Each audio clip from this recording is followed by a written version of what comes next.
Tento program obsahuje audiokomentár. Včely sú všade. My ich však vidíme len zriedka, keď sadajú z kvetu na kvet. Na Zemi boli omnoho skôr ako človek, s ktorým spolupracujú už 8000 rokov. V roku 2006 sa v Amerike rozšírila správa, že sa z úľov vytratili milióny včiel. Je to ako začiatok sci-fi hororu. Žiaľ, nie je. Už od 90. rokov zaznamenávali vedci obrovské straty. Včely postupne vymierajú v každej priemyselnej časti sveta. A včelári nevedia, čo si počať.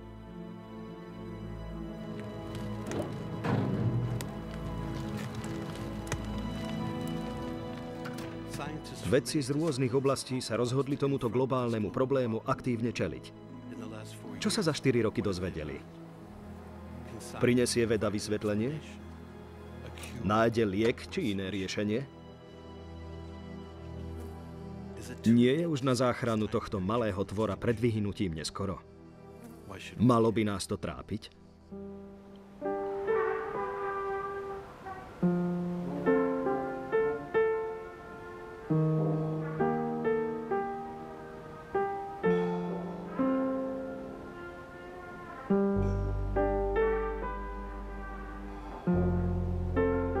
RTVS uvádza dokumentárny film Marka Danielsa Záhada miznúcich včiel.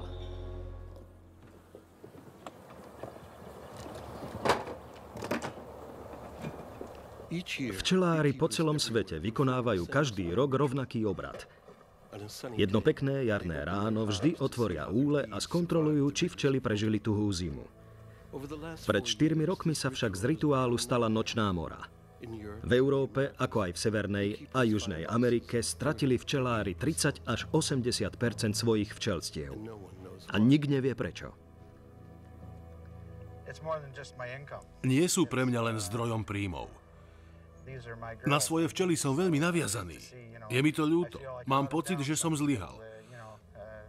Očividne sme mohli pre ich záchranu urobiť viac. Je to smutné. Podobne ako tisícky iných včelárov, ani Ben Hogan nebude mať toto leto med. Vedci ako Bernard Vassier z Národného inštitútu pre agronomický výskum venujú dlhé hodiny štúdiu včiel. No dôvodom ich výskumu nie je nedostatok medu. Včely sú dôležitým článkom ľudského potravinového reťazca. Opeľujú prevažnú väčšinu našich plodín, čiže takmer všetky druhy ovocia, zeleniny, olejnín a orechov. Veľmi dlho sa zabúdalo na to, akú dôležitú úlohu zohrávajú včely pri opeľovaní plodín. Zrazu však vysvitne, že sú pri pestovaní mnohých z nich podstatné. Až 30%, čo je tretina objemu plodín v tonáži, je závislá najmä od tohto typu opeľovania. To veru nie je málo. No až doteraz sme považovali včely za samozrejmosť, podobne ako slnko či vzduch.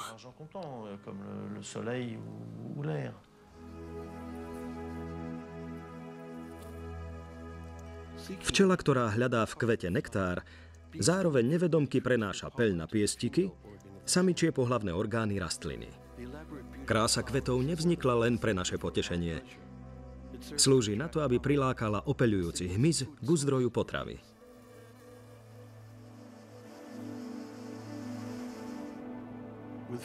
Menej včiel znamená menšiu úrodu, menej plodín. Vedci si kladú otázku, koľko ich potrebujeme najmenej, aby sme zachovali funkčné poľnohospodárstvo. Takúto otázku by si ešte pred niekoľkými rokmi nikto nekládol. Dnes tu však máme krízu. Dopyt po opeľujúcom hmyze rastie v poľnohospodárstve omnoho rýchlejšie ako ponuka. V roku 2006 sa Spojenými štátmi prehnali zvláštne choroby. Včely začali miznúť, pričom za sebou nechávali prázdne úle. Tento úkaz je známy pod názvom CCD, Colony Collapse Disorder, čiže syndróm kolapsu včelstiev. Táto kríza znepokojila kongres, ktorý zvolal včelárov a vedcov, aby tieto straty preskúmali. V tom čase už mali včely vo Washingtone svoju hovorkyňu. May Berenbohmovú z vedeckej pracovnej skupiny pre CCD. Už pred výskytom CCD sme predpovedali, že ak sa bude množstvo včiel medonosných do roku 1996 stále znižovať, v roku 2035 z USA celkom vymiznú. Syndrom kolapsu včelstiev je zvláštny fenomén charakteristický náhlym a hromadným miznutím väčšiny robotníc. Pričom v úli zostávajú životaschopné larvy, niekoľko krmičiek, kráľovná a bohaté zásoby potravy. Syndrom CCD sa neúprosne šíril z jedného štátu do druhého. Všade vidíme rovnaký scenár. Opustené larvy, nevyužitý med a nikde žiadne mŕtve telá. Situácia sa vyhrotila, keď choroba zasiahla celkom 35 štátov.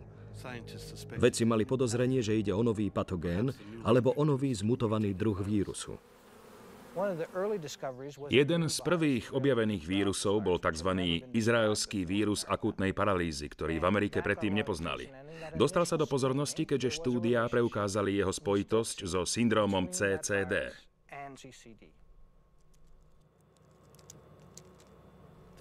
Tento objav so sebou priniesol nádej na zázračné uzdravenie.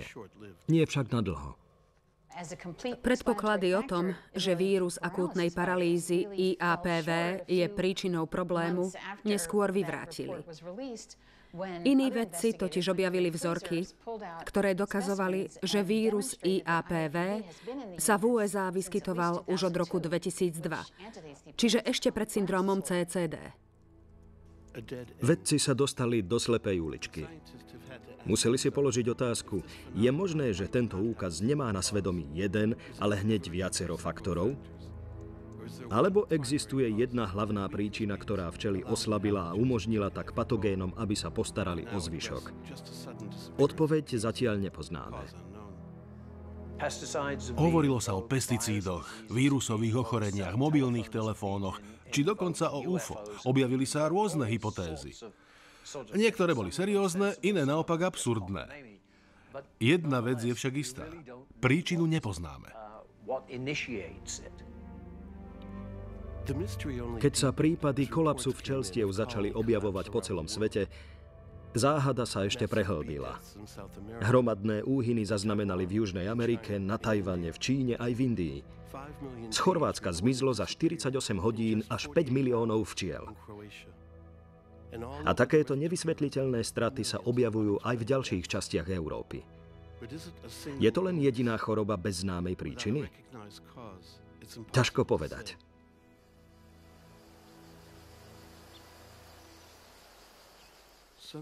Provensalské slnečné leto je pre včely a včelárov hotovým rajom. No ani tu sa nevyhnú problémom. Aj v Provensalsku včely pomaly, ale isto miznú už vyše 60 rokov.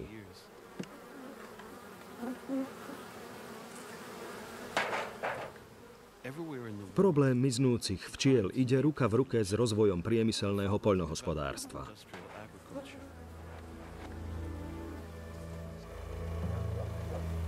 Po druhej svetovej vojne bolo potrebné nasýtiť hladné obyvateľstvo. S vidinou efektivity a produktivity sa začali používať chemikálie a stroje, ktoré rozpútali vojnu.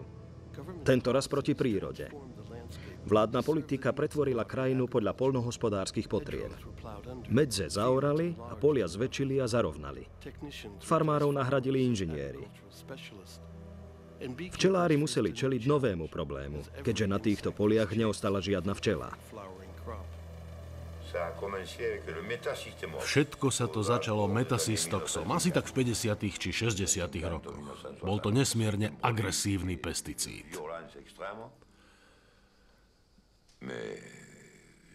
Spustil vlnu vážnych problémov, ktoré už nikdy neprestali.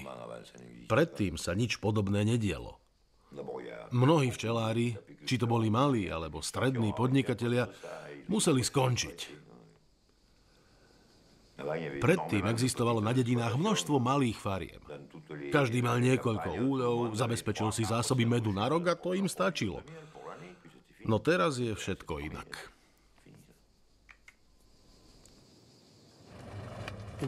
V noci, keď sú už včely v úľoch, musia sa Jean a Remy Brunovci postarať o ich prevoz.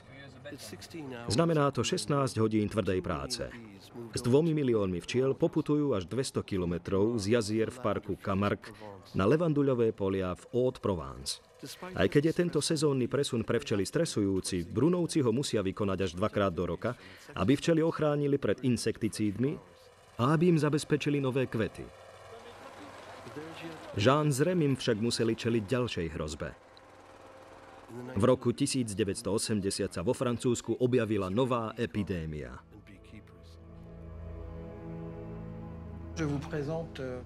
A tu je roztoč s názvom klieštik včely. Tento roztoč nám zabíja včely. Do Európy sa dostal v 80. rokoch. Nachádza sa kdekoľvek v úľoch a dokáže sa veľmi ľahko rozšíriť z jedného úľa na druhý, z jedného regiónu do druhého. Vzájomné výmeny a predaj včiel tento proces len urýchlili. Klieštika včelieho prvýkrát spozorovali v Ázii. Za posledných 30 rokov sa pod vplyvom svetového obchodu so včelými kráľovnami rozniesol klieštik medzi väčšinu včiel medonosných v Európe, Afrike či Severnej a Južnej Amerike. Klieštik včely je paraziticky roztočajúci krv. Je maličký, jeho telo má priemer len 2 mm. Prichytí sa na včelu podobne ako vši a saje z nej krv. Takýmto spôsobom na ňu môže preniesť akýkoľvek vírus, ktorý sa roznáša ďalej, čím napokon oslabuje celé včelstvo. Včely sú potom na vírusy náchylnejšie. Kráľovnú, ktorá žije dlhšie ako ostatné včely, to väčšinou vážne zasiahne. Zničiť klieštika by znamenalo zahubiť tvora na tele iného tvora. Nie je ľahké nájsť látku, ktorá by zničila parazita a neublížila by včele. Časom sa tieto látky začali pridávať do vosku, z ktorého sa uvoľňovali pesticídy v malých dávkach. Je to však začarovaný kruh. Roztoč si vytvára odolnosť a včela slabne. Bez chemikálií by však včelstvo uhynulo. Klieštik včely, ktorý sa v krajine objavil v 80. rokoch, výrazne ovplyvnil schopnosť vírusov prenášať sa z jedného včelstva na druhé. Preto zrejme väčšina včelstiev vymiera. Často viníme klieštikov. Na vine sú však vírusy prenášané roztočmi.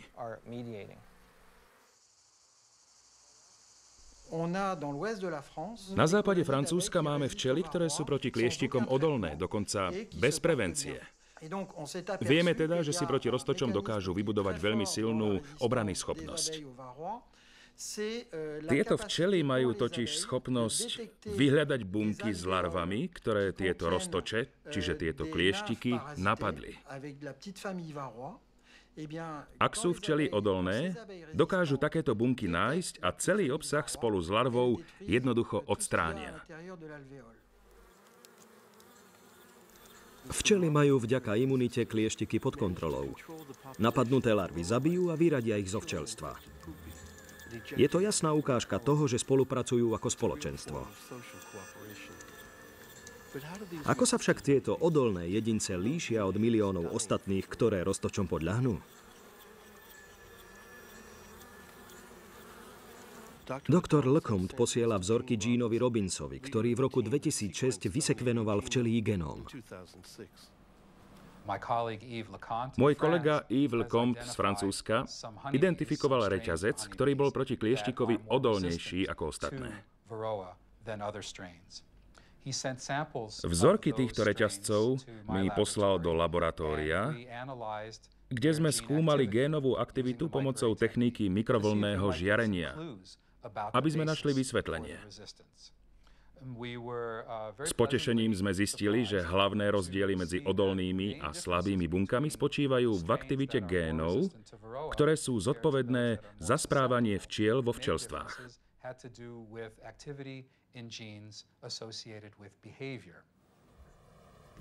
Odolnosť proti klieštikovi je skôr kolektívnej ako individuálnej povahy. Nazývame to hygienické správanie. V porovnaní s inými sekvenovanými druhmi hmyzu majú včely menej génov, ktoré riadia imunitu a detoxikáciu. To znamená, že sú prirodzene chúlostivejšie na patogény a jedovaté látky. Naopak, ich silná genetická dispozícia k spoločenskej spolupráci by mohla z časti kompenzovať slabú imunitu jednotlivcov. Gény nám ukazujú, že reťazce s imunitou sú pravdepodobne citlivejšie na pachy súvisiace s výskytom klieštika. Takéto zistenie by mohlo viesť k zdokonaleniu stratégií šľachtenia. Mohli by sme vyšľachtiť odolnejšie včely. Je to naozaj také jednoduché? Umelé oplodňovanie patrí skôr do laboratória ako do úľov. Otec a syn Sabovci sú chovatelia včelích kráľovien, ktorým sa darí veľmi dobre, keďže počet uhynutých včiel narastá. Vedci z celého sveta hovoria, chceme, aby boli naše včely odolné voči roztočom, alebo ich dokázali zniesť.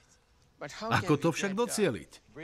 Vyšľachtiť včely odolné proti klieštikom je ako vyšľachtiť ovcu odolnú proti vlkom. Možno by sme to dokázali, ale nevieme ako. Včely majú úžasný reprodukčný potenciál. Ak by sme ho vedeli využiť na maximum, vyhli by sme sa mnohým problémom. Vyžaduje si to neustále úsilie.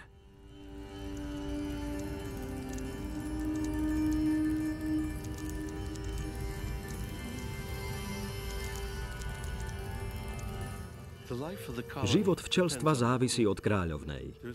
Je matkou všetkých včiel v úli.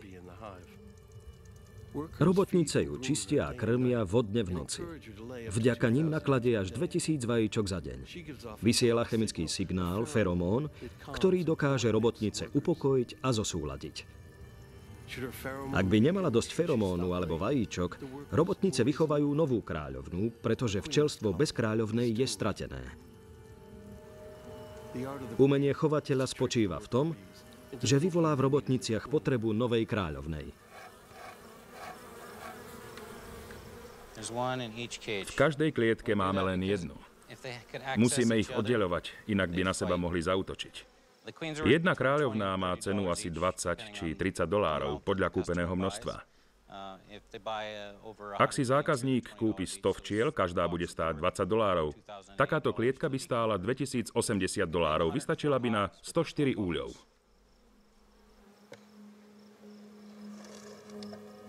Vlastnosti včely medonosnej určuje trh. Včelári uprednostňujú krehké a produktívne včely. Chovatelia sa im snažia vyhovieť.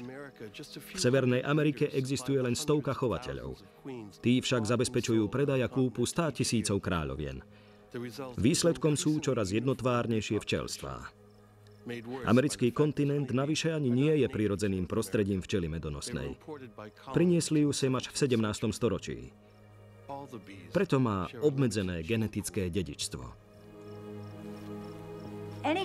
Keď včelstvu chýba diverzita, je náchylnejšie na choroby a iné ťažkosti. Myslíme si, že strata diverzity mohla prispieť k ich oslabeniu. Úhyn včiel podľa nás nespôsobuje výhradne CCD, aj keď ho môžeme považovať za negatívny faktor. Včely po celom svete strácajú odolnosť voči chorobám. Z veľkej časti za to môže človek. Pokúšal sa vytvoriť dokonalého jedinca a potlačil pritom vlastnosti, vďaka ktorým sa dokážu včelstvá prispôsobiť prostrediu. Už dlho pred príchodom človeka sa dokázali včely prispôsobiť najrôznejším podmienkam. Včely zo severu sa naučili robiť väčšie zásoby medu za kratší čas, aby prežili dlhú zimu.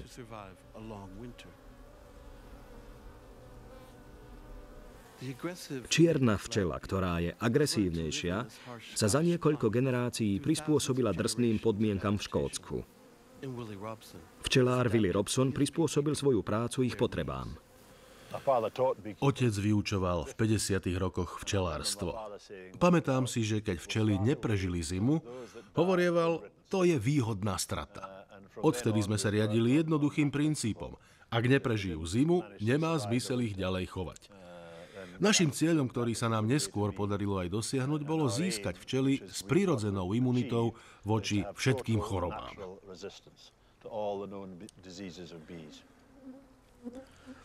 Klieštik sa začína rozmáhať. Preto dúfame, že získajú odolnosť aj voči nemu. A to sa zrejme aj stane. Možno nie počas môjho života, ale o takých 50 rokov určite. Včely sa dokážu prispôsobiť. Vďaka tejto tradičnej metóde sa stal Willy Robson jedným z najdôležitejších výrobcov medu v Škótsku. Jeho filozofia je jednoduchá. Dôveruje prírode. Myslím si, že keď ľudia šľachtia včely kvôli väčšej produktivite, odstraňujú tým zároveň všetky vlastnosti, ktoré sú pre ne veľmi potrebné.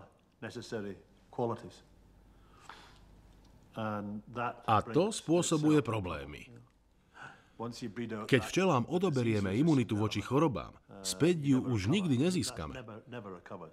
A preto musíme proti chorobám používať chemikálie. Keď manipulujete s prírodou, pohybujete sa na tenkom ľade. Človek sa zahráva s prírodou dovtedy, kým nenastane problém. A ten problém vám spôsobí omnoho väčšie starosti, ako by ste si dokázali predstaviť. Starosti so živými tvormi môžu byť nočnou morou. V ideálnom svete by bol Willy vzorom. Už je však neskoro. Ak by sa dnes včelári po celom svete rozhodli zaviesť túto radikálnu metódu prirodzenej odolnosti, väčšina ich včelstiev by vyhynula. A to by znamenalo pád celej poľnohospodárskej ekonomiky. Všetci si kladú otázku, čo sa stane, ak vyhynie včela medonosná. Nemáme ju čím nahradiť. Hektár kvitnúcej lucerny alebo mandľovníka predstavuje milióny kvitnúcich kvetov, na ktoré si musia sadnúť včely alebo iné opeľovače. Kolónia s 50 či dokonca 100 čmeliakmi by sa nedokázala vyrovnať včelstvu, ktoré má až 30 000 jedincov. Čmeľ sám o sebe je niekedy produktívnejší ako samotná včela, ale jednoducho nedokáže zabezpečiť dostatočné opelenie.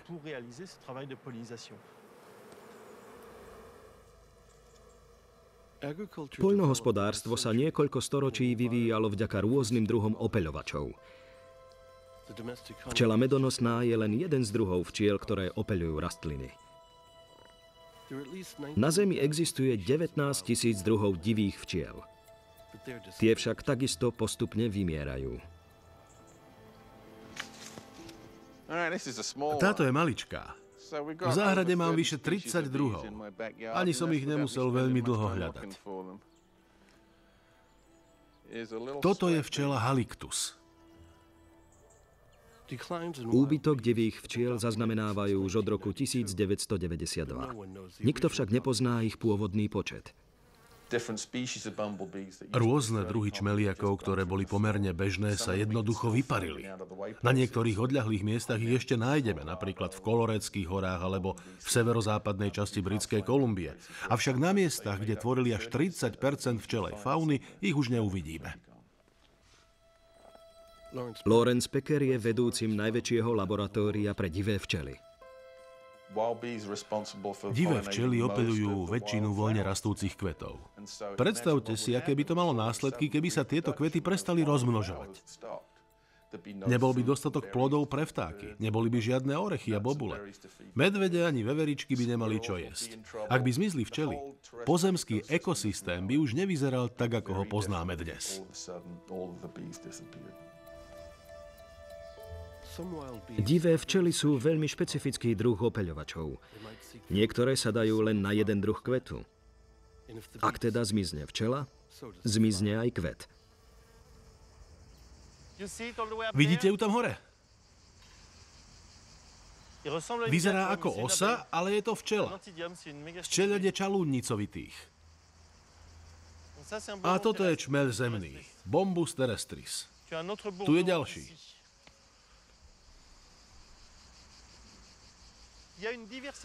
Sú tu rôzne kvety a ku každému tu máme aj príslušný druh včely. Máme rastlinné spoločenstvo a spoločenstvo včiel. Ak by sme zmenili niektorý článok v systéme, zmeníme ho celý. Tieto dve spoločenstvá spolu vznikli a spolu môžu aj zaniknúť.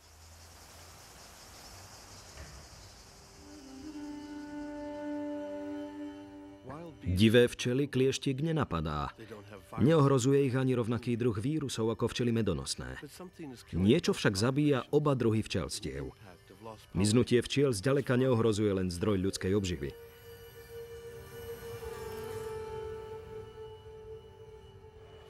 Podľa Paula Ehrlicha, tvorcu koevolučnej teórie, je úlohou včiel zachovať život na Zemi. Desí ma, keď vidím, ako zle sa darí včelám a iným opeľovačom, pretože práve oni sú tzv. Pohyblivými článkami. Poletujú z miesta na miesto, pričom prepájajú rôzne časti v prírode. Úpadok pohyblivých článkov neveští nič dobré. Jeden z najdôležitejších aspektov fungovania evolúcie, vďaka ktorému sú na planéte rôzne organizmy a vďaka ktorému existujeme aj my, je skutočnosť, že vývoj nepodlieha len fyzickému a environmentálnemu tlaku, akým je chlad alebo vietor, ale takisto tlaku, ktorý na seba vzájomne vytvárajú organizmy. Rastliny sa napríklad vyvinuli, aby mali včely potravu. A včely sú tu na to, aby sa tieto rastliny mohli rozmnožovať. Tento druh koevolučného mechanizmu je jedným z najdôležitejších aspektov celého evolučného procesu. No nie len kvety a včely sa vyvíjali spoločne. Koevolúcia je ako sieť. Existuje však jeden živočích, ktorý má v tomto procese rozhodujúci vplyv na všetky ostatné tvory. Je ním človek. Po prvý raz v histórii je rozsah ľudských činností taký veľký, že v podstatnej miere zasahuje do ekosystému. Prvý raz v histórii riskuje celá ľudská civilizácia svoj zánik. Môže sa totiž stať, že kvôli včelám jednoducho vyhynieme.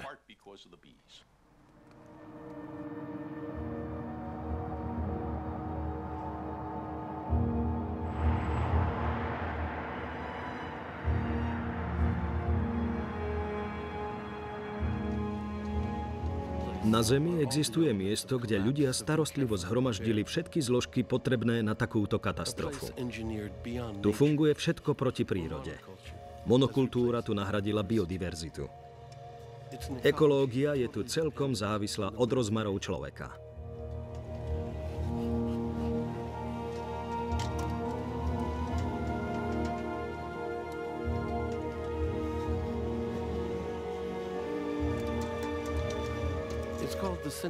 Týmto miestom je centrálne údolie Kalifornie. Na konci februára tu musia opeliť 300 000 hektárov mandľovníkov.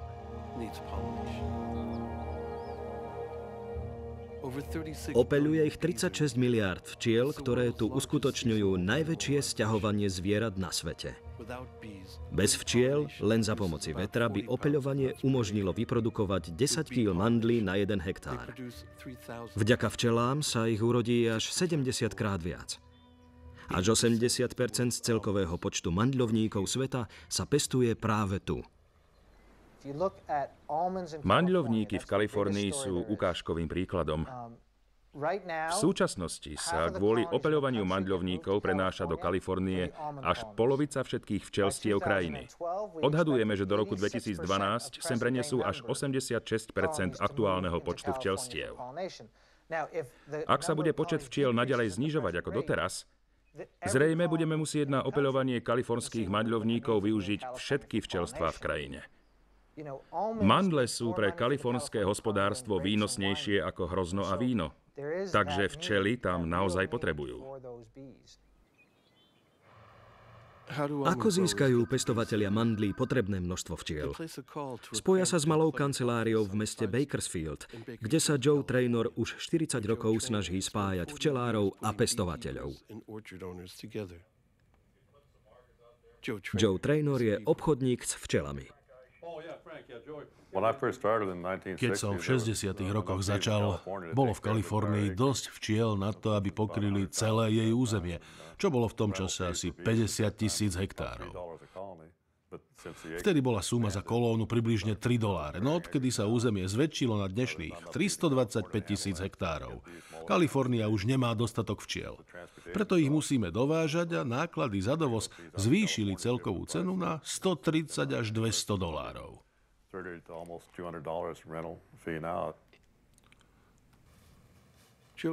Joe Traynor zaručuje včelárom za prenájom svojich húľov výhodnú cenu a pestovateľom poskytuje silné roje na účinné opeľovanie. Mojou úlohou je dostať včely na čo najprospešnejšie miesto. Musím zistiť, kde sa im bude dariť najlepšie. Takže som vlastne nútený myslieť ako včela. Musím rozmýšľať nad dostupnými zdrojmi. Mám zmluvu, takže ma motivuje zvyšovanie obratu. Počujete to? Johnovi Millerovi znie bzukot včiel ako šušťanie peňazí. Chcem ich vidieť lietať. Pozrime sa, čo tu moje tanečnice robia.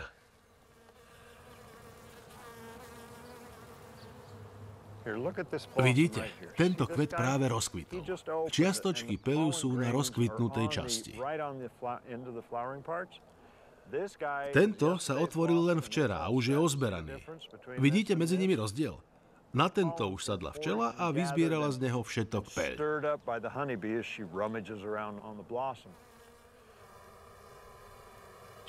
John Miller je jedným z mála včelárov, ktorí vo svojom úli zachovávajú neustály pohyb.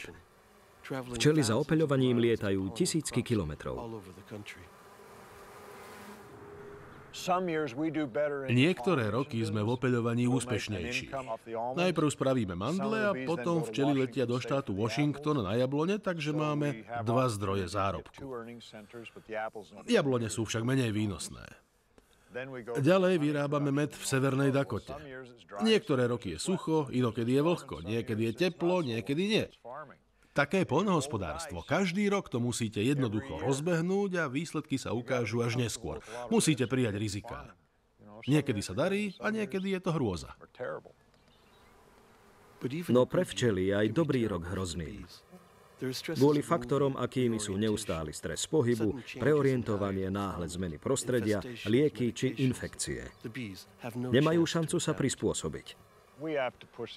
Dávame našim úľom zabrať a sme si toho vedomí. Sme uprostred zimy, no aj tak sa snažíme, aby bolo v úľoch čo najviac včiel, pretože vtedy majú dostatok sily na opelenie veľkého množstva kvetov. A tu kvitnú všetky stromy naraz.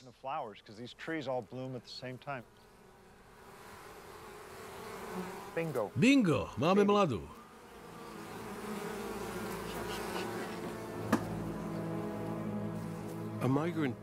Putujúci včelár dokáže za 3 týždne opeľovania mandlí zarobiť 75% svojho príjmu. No aby to dokázal, musí na svoje včely vytvárať obrovský tlak. O včelstvá sa musíme starať. Keď sa kráľovná ocitne v zlom stave, alebo keď ochorie či umrie, odstránime ju. Potom nasadíme do úľa včeliu larvu alebo vajíčka. Dáme im novú kráľovnú, aby sme o úľ neprišli. Ron Spears patrí s počtom vyše 600 miliónov včiel medzi najväčších včelárov na svete. Asi pred 7 alebo 10 rokmi ste mohli s jednou kráľovnou potiahnuť 2 sezóny. Teraz dostávajú akaricídy, stále sa premiestňujú a majú dlhé sezóny, no aj tak musia vydržať 10, niekedy 11 mesiacov. Kráľovné sú jednoducho vyčerpané, rovnako ako kone alebo dobytok. V konečnom dôsledku už nedokážu znášať 1500 až 2000 vajíčok denne, čo je množstvo potrebné pre udržanie zdravej včelej kolónie.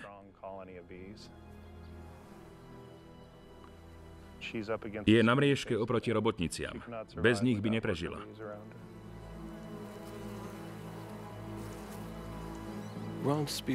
Ron Spears nakupuje kráľovné na Havaji. Kúpi ich asi 7 až 8 tisíc ročne. Pri priemyselnom opeľovaní strácajú včely pojem o priestore aj ročných obdobiach. Monokultúry, ktoré opeľujú, sú krátkodobé a umelo vytvorené.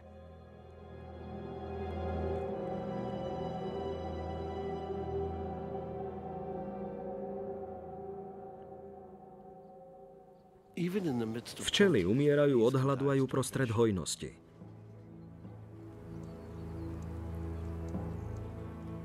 V prirodzenom prostredí kvitnú rastliny postupne a tak poskytujú včelám rôzne druhy peľu a pestrú výživu. No tu včely nemajú na výber. Tu je iba jeden peľ.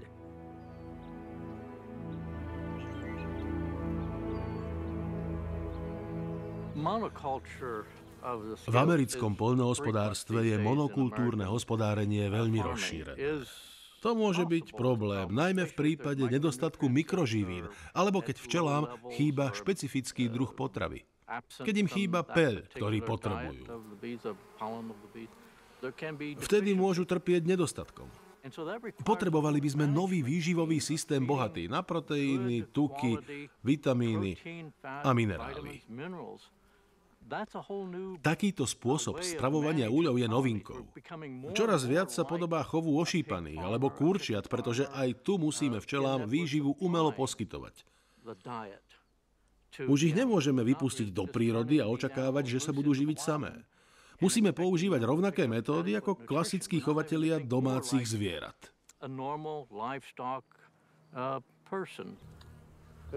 Tento úľ už dostal výživu. Máme tu výživovú zmes. Mentol a tylan, čo je antibiotikum.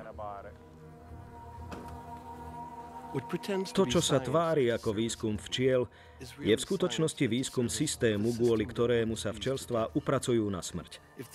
Včely musia krmiť a liečiť, čo znamená, že sú v prostredí, ktorému sa nedokážu prispôsobiť.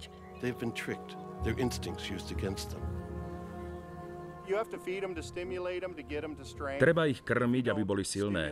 Keď ich nekrmíme dostatočne dlho pred kvitnutím, nebudú silné počas neho, ale až po ňom.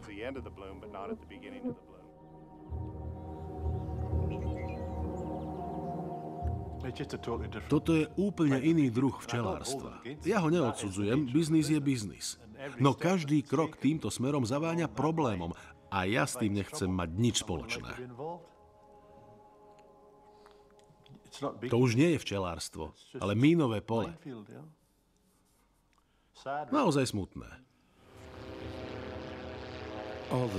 Všetko, čo včely ohrozuje, nájdeme práve na tomto mieste. Šíria sa tu vírusy a parazity. Narúša sa tu prirodzené striedanie ročných období. Pôda je nasiaknutá pesticídmi, fungicídmi a chemickými hnojivami. Pre včely je to peklo. Syndrom kolapsu včelstiev sa začal vyskytovať práve u priemyselných včelárov. Mnohí vedci poukazujú na skutočnosť, že možnou príčinou kolapsu je aj agresívne riadenie či znehodnotené životné prostredie. Včelári vedia, že včelstvá môžu zoslabnúť a umrieť.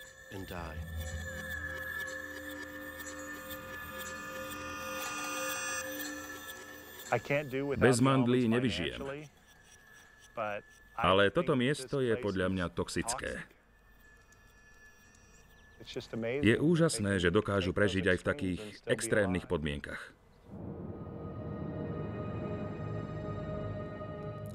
Podmienky v centrálnom údolí Kalifornie sú také extrémne, že sa tu človek cíti takmer ako na inej planéte. No včely prežívajú peklo aj v bežnejších podmienkach, napríklad v miernych svahoch v juhozápadnom Nemecku. Stroje, ktoré v máji 2008 siali v Baden-Württembergu kukuricu, zdvihli oblak prachu plného pesticídov. Prach obsahoval pesticídy z kukuričných semien. Usadil sa na kvetoch jabloní a na repkových poliach v okolí asi 200 kilometrov. Zničili 11 500 kolónií. Zahynulo 330 miliónov včiel. Ráno, keď sme šli skontrolovať včely, našli sme mnohé z nich mŕtve. Počas dňa vynášali včely ďalšie uhynuté jedince. Nikdy neumierajú v úli. Sú ako indiáni. Opustia svoj kmeň a odídu do večných lovísk. Odídu z úľa a zahynú.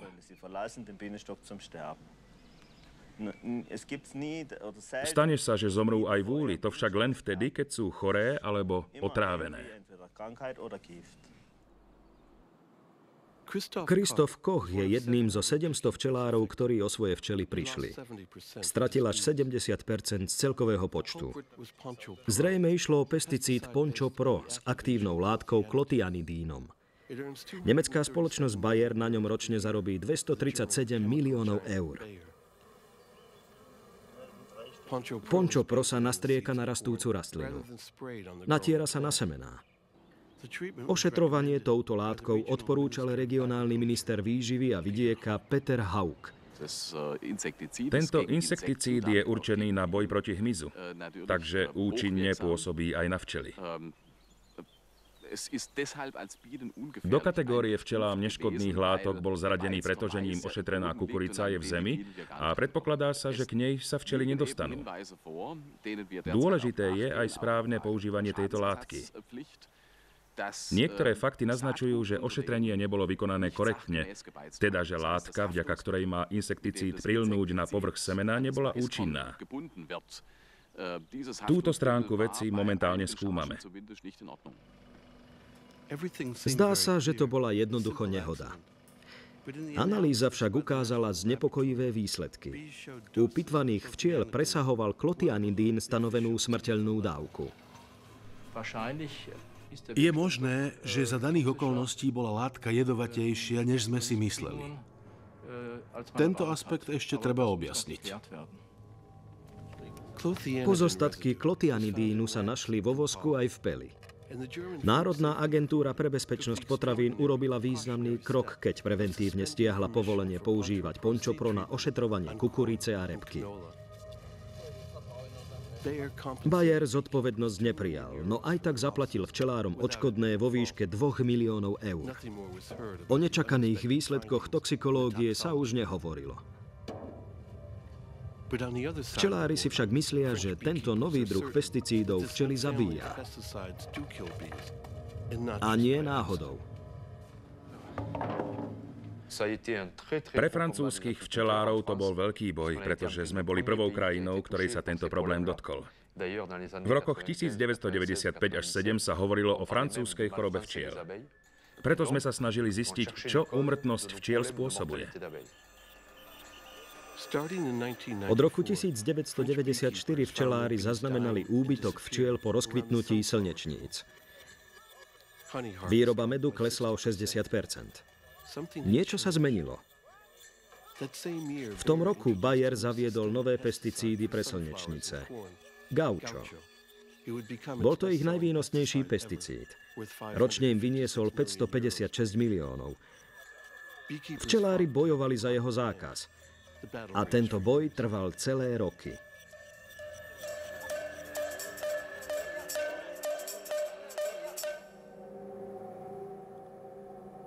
Gaucho bol neonikotinoidový systémový pesticíd, rovnako ako Poncho Pro.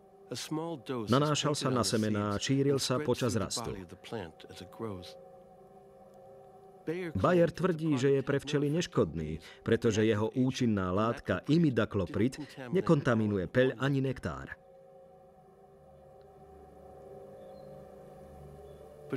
Francúzski výskumníci však našli v peli aj v nektári slnečníc jedovaté pozostatky.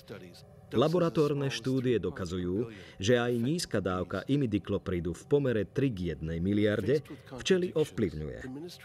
Preto sa ministerstvo poľnohospodárstva rozhodlo gaučo preventívne zakázať. Ďalší vývoj pokračoval zákerne. Ľudia mali pocit, že sa už pesticídy nepoužívajú.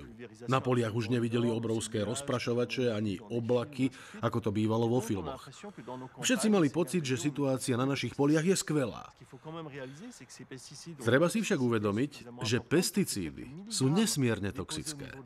Len niekoľko miligramov na semene stačí na to, aby bola jedovatá celá rastlina. A tak sa budú všetky opeľovače, nielen včela domáca, živiť kontaminovanou potravou už od počiatočného štádia vývoja. Neonikotinoidy nekontaminujú iba peľ a nektár. V roku 2009 talianski vedci zistili, že kukurica vypestovaná z takto ošetrených semien vylučuje smrteľnú dávku pesticídov vo forme kvapiek vody. Tieto kvapky sú asi 1000-krát jedovatejšie ako kontaminovaný nektár. Včela, ktorá túto vodu vypije, umrie v priebehu niekoľkých minút. Bayer tvrdí, že neexistuje dôkaz, ktorý by hovoril o tom, že včely s touto kvapalinou prichádzajú v prírode do kontaktu. Obhajuje sa argumentom, že laboratórne výskumy nezodpovedajú reálnej situácii na poliach.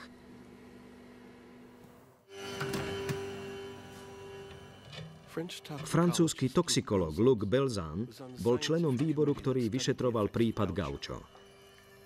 Testuje najnovšie pesticídy viac ako 15 rokov.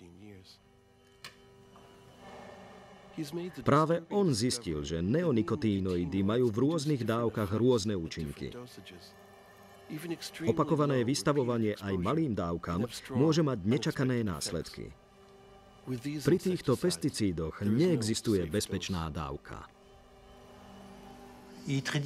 Nie je ľahké skúmať, ako látka vplýva na správanie sa hmyzu, keď umiera. Keď znížime dávku, nedostaví sa smrteľný účinok, no postupne sa dostavujú iné účinky, ktoré nazývame subletálne. Sub znamená pod, čiže nižšie ako smrteľné.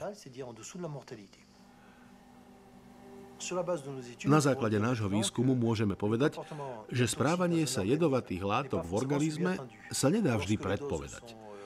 Pri opakovaných dávkach jed nevyvolá smrť, ako by sme čakali. To znamená, že silné dávky nie sú najjedovatejšie a nízke dávky nie sú bez rizika. Teraz si treba položiť otázku, či účinok týchto látok na včely nie je aplikovateľný aj na človeka.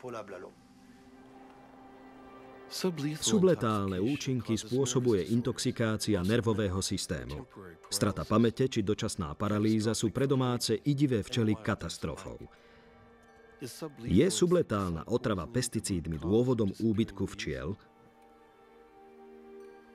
Štúdie Marianne Fraserovej ukazujú, že včely sú neustále vystavované poľnohospodárskym chemikáliám, ktoré účinkujú nielen na dospelé včely. Najprv sme si položili otázku, nachádzajú sa tieto pesticídy v úľoch, vo výžive včiel alebo vo vosku? A našli sme aj odpoveď. Áno, dostávajú sa do úľa. V niektorých peľových vzorkách sme našli až 31 rôznych pesticídov. V priemere ich bolo v každej vzorke 6. Ukázalo sa, že včely sú dobrým ukazovateľom životného prostredia, pretože sa na ne všetko nachytá. Ak si myslíme, že veci, ktoré vypúšťame do prostredia, sa strácajú, sme na omyle. Sekvencie genómov ukázali, že včely majú nielen geneticky oslabenú imunitu, ale aj nižšiu schopnosť detoxikácie. Majú teda len málo zbraní proti pesticídom. Reakcie rôznych chemických látok, ktoré sa v úli nachádzajú, predstavujú pre včely nebezpečenstvo doteraz nezisteného rozsahu. Máme dôkaz o tom, že keď sa tieto pesticídy skombinujú, ich synergický účinok je toxický.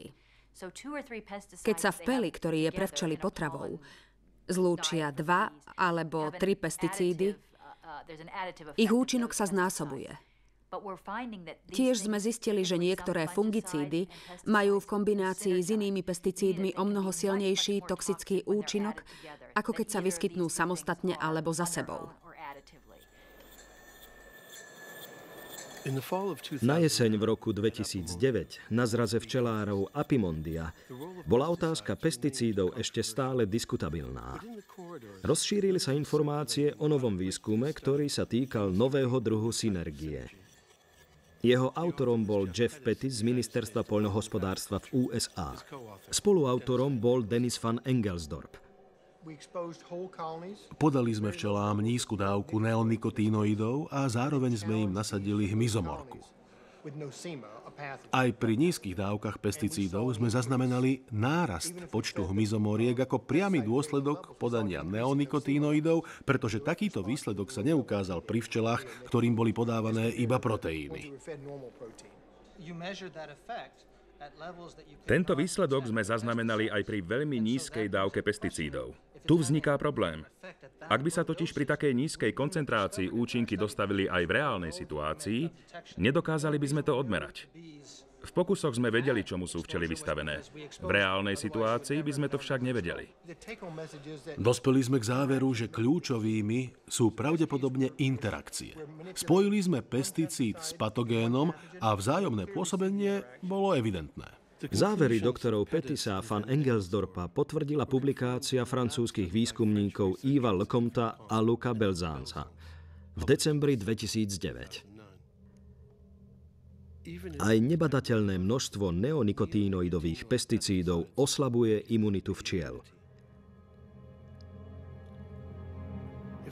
Ak je toto odpoveď na záhadný úbytok včiel, mohlo by ich zachrániť vyradenie pesticídov.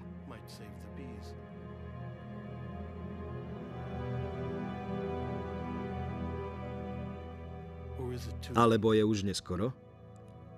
Ako je možné kontrolovať pesticídy, potvrdiť ich elimináciu?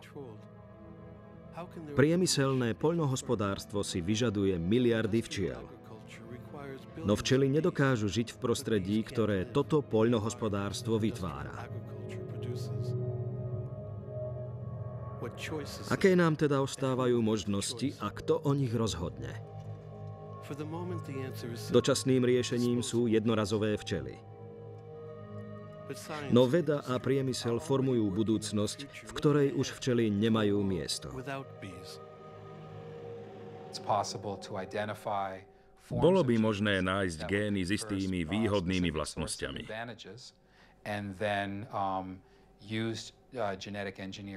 Takéto gény by sme vďaka genetickej manipulácii mohli implantovať do včiel. Tento druh vedy je samozrejme ešte v zárodku. A preto musíme byť veľmi opatrní. Musíme si uvedomiť, že gény majú viacero funkcií. Žiaden gén nespôsobuje iba jednu vec. Chceli by sme tak vytvoriť včely, ktoré by boli v našom poľnohospodárskom systéme efektívnejšie. Musíme však postupovať opatrne.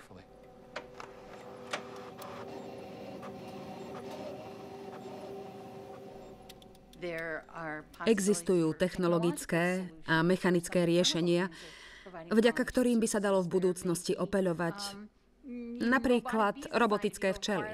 Myslím si, že technologické možnosti nie sú dostatočne preskúmané, pretože otázku opeľovania sme zanedbali. Biológia a technológie však ponúkajú veľa možností. Treba ich len rozvinúť.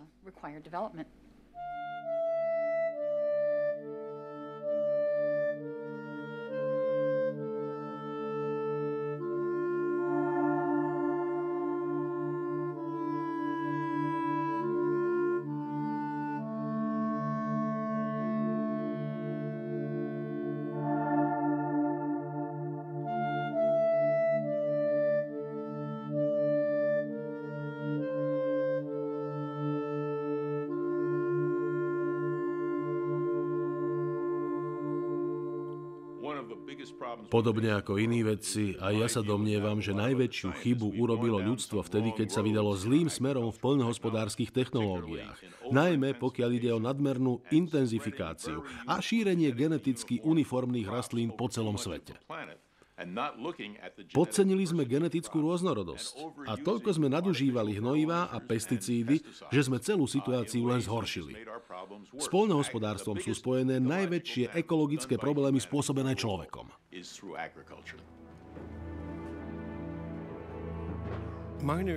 V minulosti si baníci nosievali do bane klietku s kanárikom. Ak zomrel, vedeli, že vzduch v šachte je nebezpečný. Včely sú na okolité jedy oveľa citlivejšie ako ľudia.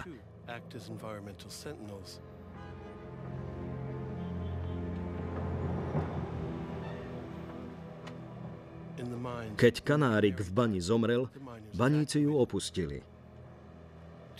Teraz zomierajú včely. Čo teda urobíme? Včelári sa už so svojimi včelami uchýlili do miest.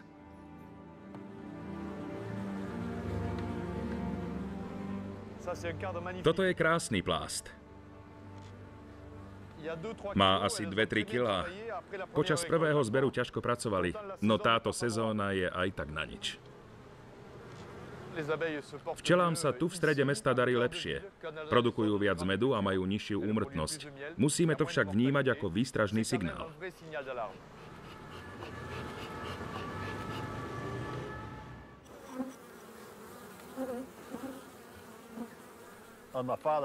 Môj otec má na náhrobku napísané: včely nám poklad prinášali a minúty ďalej v slasti speli.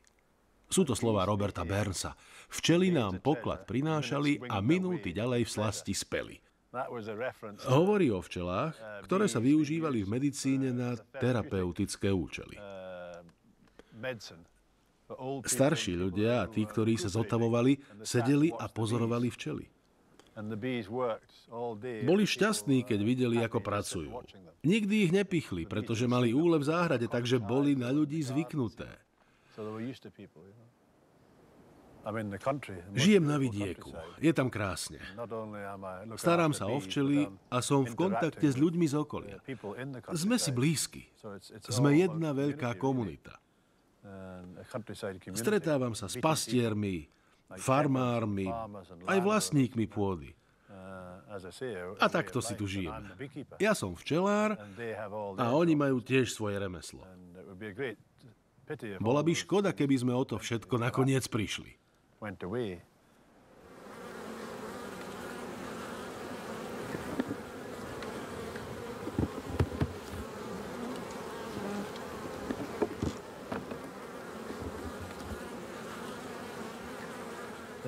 Tu je kráľovná.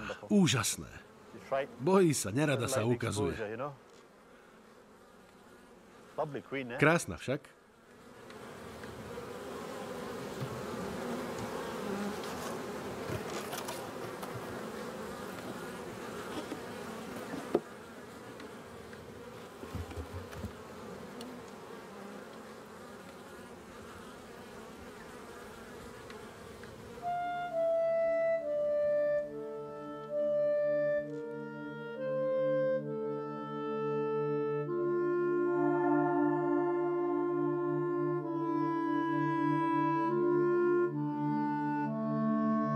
Na slovenskom znení spolupracovali Tomáš Horvát, Peter Kolárik, Judita Bilá, René Jankovič, Zuzana Kizeková, Marian Ujlaky, Ružena Zindlerová, Marica Mináriková, Dominika Kepštová, William Tokár a Pavel Gejdoš.